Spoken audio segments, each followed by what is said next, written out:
Love story अभिषेक नाम के एक लड़के की है जो अपने घर जाने के लिए मुंबई रेलवे स्टेशन पे अपनी ट्रेन आने का इंतजार कर रहा था। तो चलिए हम जानते हैं कि अभिषेक की प्रेम कहानी की शुरुआत कैसे हुई। ये कहानी शुरू होती है अभिषेक से। वह अपनी बहन की शादी में जाने के लिए मुंबई रेलवे प्लेटफॉर्म पर अपनी ट्रेन आने का इंतजार कर रहा था कि तभी एक लड़की उसके पास आकर पूछती है, ये मुंबई से हावड़ा जाने वाली ट्रेन कितने बजे तक आएगी? अभिषेक 8 PM में आएगी। वह लड़की फिर वही प्लेटफॉर्म पे ही बैठ जाती है और ट्रेन के आने का इंतजार करने लगती है।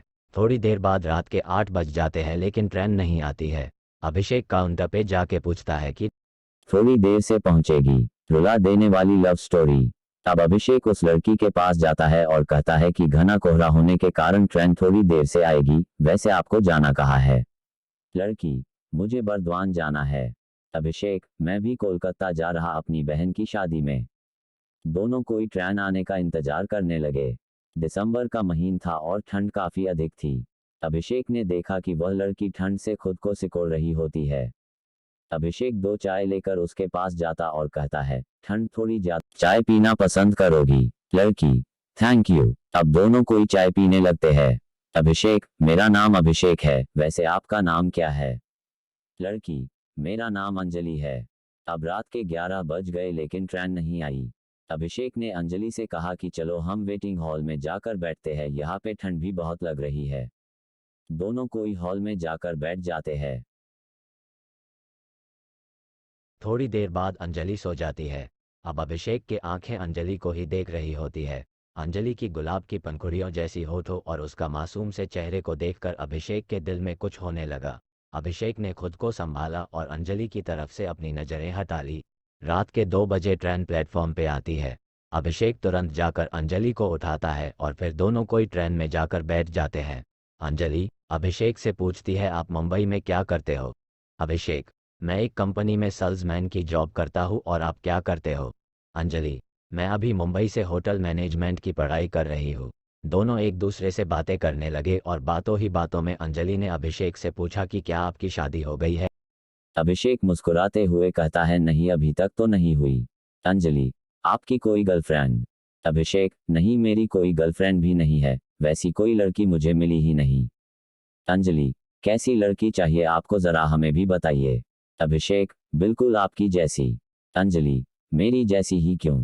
अभिषेक, आप बहुत ही प्यारी और मासूम हो और आपकी ये प्यारी प्यारी बातें मुझे अच्छी लगती है। अंजलि, अच्छा जी, ये बात है तो चलिए अब हम आपके लिए कोई मासूम ही लड़की ढूंढती हूँ। आप अपना फोन नंबर हमें दे दो ताकि लड़की मिलने के बाद कांटेक्ट हो सके। अभिषेक तुरंत अपना फोन नंबर अंजलि को देता है। थोड़ी देर बाद अंजलि सो जाती है लेकिन अभिषेक को नींद ही नहीं आती है। वह सिर्फ अंजलि को ही देखता रहता है। ऐसा लगता है मानो अभिषेक के दिल में अंजलि के लिए प्यार का फूल खिल रहा हो। अभिषेक उस पल अपनी आंखों कैद कर रहा था। वह सोच रहा था कि क्या पता फिर कभी अंजलि से मुलाकात होगी या नहीं। अब सुबह हो गई थी, ट्रेन बर्दवान पहुंचने वाली थी। अंजलि अभिषेक से कहती है, मेरी मंजिल आ गई, अब मैं चलती हूँ। अभिषेक को थोड़ा उदास हो जाता है। उसे ऐसा लगता है कि कोई अपना उसे छोड़कर जा रहा है। ट्रेन बर्दवान स्टेशन पे रुकती है और अंजलि मुस्कुराते हुए अभिषेक को अलविदा कहती है। अभिषेक ट्रेन की खिड़की से अंजलि की तरफ देखता है। अंजलि भी अभिषेक को आखिरी बार पीछे मुड़कर देखती है। उसके दिल में भी अभिषेक के लिए कुछ फीलिंग्स थी। ट्रेन अब स्टेशन से चल पड़ती है लेकिन अभिषेक अभी भी अंजलि को ही याद कर रहा था। कुछ समय बाद अभिषेक के फोन पे एक मैसेज आता है जिसमें लिखा था, तुम्हारे लिए लड़की मिल गई, उसका नाम अंजलि है और ये उसका फोन नंबर है। अभिषेक ने तुरंत उस नंबर पे कॉल किया और अंजलि ने कॉल रिसीव किया। अंजलि, तो लड़की कैसी लगी आपको? अभिषेक, बहुत अच्छी लगी। अंजलि, तो शादी करना चाहोगे? अभिषेक, जी बिल्कुल करना चाहूंगा। अंजलि, तो आ जाइए बर्दवान। अब मानो अभिषेक के खुशी का ठिकाना नहीं रहा। उसे उसकी सपनों की रानी जो मिल गई थी। अभिषेक घर पहुंचने तक अंजलि से ही बातें करता रहा। दोस्तों, आपको ये most romantic love story in Hindi कैसी लगी? आप हमें कमेंट के माध्यम से बता सकते हैं। और आपको ये लव स्टोरी अच्छी लगी हो तो आप इसे अपने दोस्तों के पास जरूर शेयर करें।